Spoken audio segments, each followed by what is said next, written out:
Hey guys, LevelCap here, and the Season 5 update for Modern Warfare has arrived and it's brought some truly excellent changes.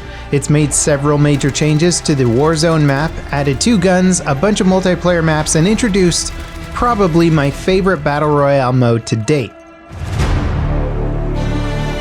Let's get right into the cool stuff. The new Battle Royale mode called Mini Royale shrinks the standard Warzone Battle Royale mode to a 75-player trios match. The starting circle is quite small compared to before, so the action is pretty much non-stop for an entire match. This is a pretty intense shift from the standard Warzone experience, especially if you're playing solos.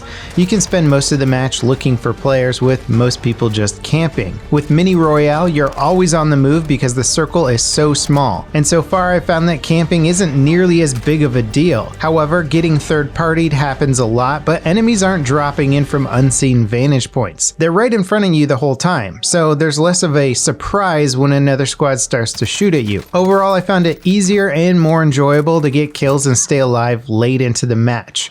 The faster pacing makes it more exciting and action-packed without robbing the mode of the classic Warzone feel. As for the 2 new weapons, I'm not sure what to say really. The AN-94 has some very interesting mechanics and attachments. It's an okay AR for Warzone, though it's pretty mediocre in standard multiplayer. The ISO joins the MP7 as a high rate of fire, low damage SMG. Its 20 round starting mag is a pretty big limitation, and I'll have to play with it more to have a real opinion. One thing I've already got a good opinion of though is the Warzone map changes. The stadium and train station have been opened up, creating massive play areas with a lot of verticality, loot, and angles of approach. In a nutshell, these are the kinds of changes we've been waiting for. The addition of exterior ascender lines for many of the map's taller buildings is also a massive improvement to the flow of a match.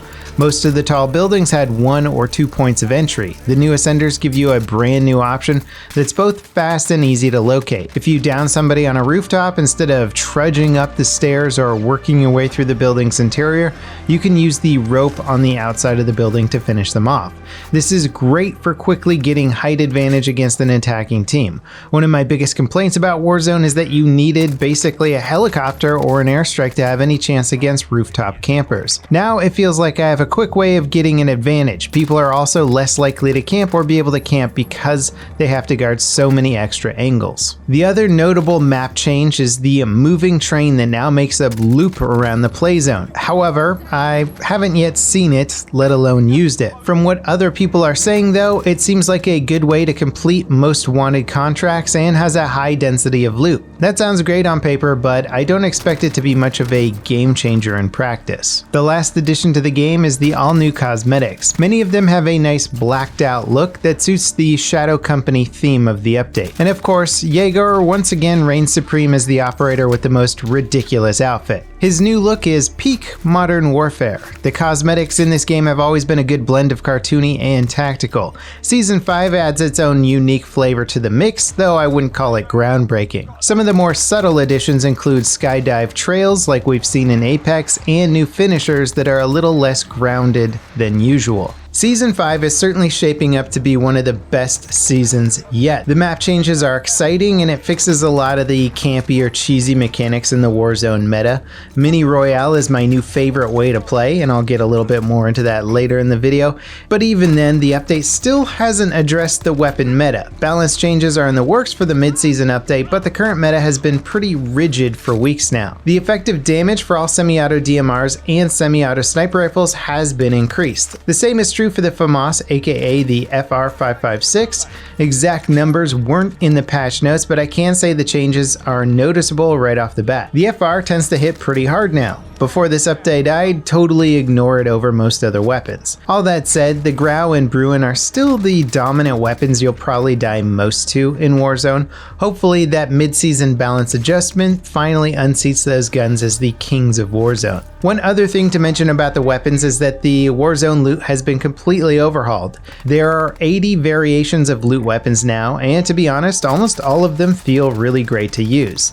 The Uzi is probably the weakest option, but it's still good in a pinch. The Gulag also has a new rotation system that swaps the weapons out every week with one of 4 new weapon sets. So far, I've seen a decent mix of shotguns and pistols, which feels quite fitting. Now, I'll be the first to admit that Warzone players would probably like to see a brand new map added to the game. It's getting awful late into Modern Warfare's lifecycle for us to still only have one map to play on. Activision and Infinity Ward have reiterated that Warzone is still its own game and will tie into future COD titles, making me think that we won't see a new map until COD 2020 drops, and frankly, I'm okay with that. This season changes, mixes up the feel and flow of the matches, especially in Mini Royale, and since that's probably going to be the mode I play most, it feels like a fresh experience. Don't get me wrong, a new map would certainly be great, provided that it's designed well, but if Infinity Ward keeps changing the map as they have with the Season 5 update, it'll keep me interested and engaged. My big concern going forward now is, will they keep Mini Royale around? Infinity Ward are constantly rotating out modes and playlists, often removing fan favorites in favor of new, less interesting ones. Mini Royale is the most enjoyable Warzone mode I've played, even compared to the Juggernaut mode. It solves so many of the pacing issues most Battle Royales suffer from, and I think it would make a great permanent addition. It's also a great alternative for people that don't have upwards of 30 minutes to dedicate to a single match.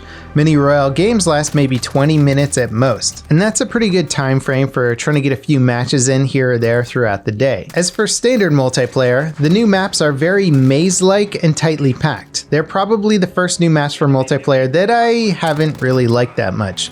I also seem to have some pretty major performance issues on the oil rig map. It runs at barely 60 FPS most of the time when all other maps, even Warzone, run much better. And despite the general feeling on social media anyway that modern multiplayer warfare is subpar, I do enjoy it. The TTK is certainly a bit too fast to give it a truly meaningful skill curve, but the maps and weapon variety scratch that Call of Duty itch. If you're like me and you enjoy standard multiplayer, Season 5 doesn't offer you much aside from the Warzone content. And I guess that could be seen as the letdown of this update. Warzone is very much the focus of Season 5, which means multiplayer kind of got left in the dust. Season 4 devolved into a plague of cheaters and rigid meta weapon picks. It was pretty stale and somewhat frustrating to play. We'll have to see if Season 5 improves the cheating situation, but it's otherwise exactly what Warzone needed. So overall, Season 5 gets a big thumbs up for me. I wasn't necessarily expecting or committed to the idea of getting an entirely brand new Warzone map.